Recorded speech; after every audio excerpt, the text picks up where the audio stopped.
Welcome back my YouTube channel recover knowledge. গত ভিডিওতে আমি টিবি রোগের বিভিন্ন লক্ষণ সম্বন্ধে আলোচনা করেছি, যারা দেখনি এখনো দেখে নিবে। আজকের আমি ট্রিটমেন্ট সিস্টেম অফ টিবি সম্বন্ধে আলোচনা করব।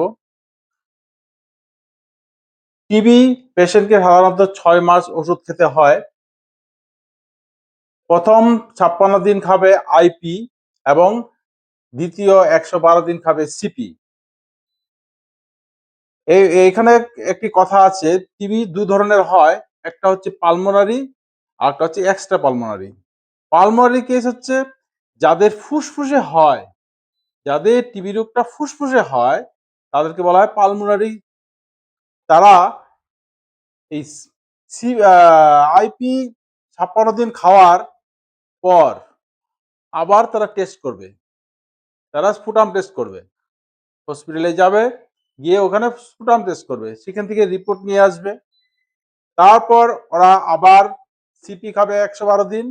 সেই 112 দিন খাওয়ার পর আবার তাদেরকে টেস্ট করতে হবে।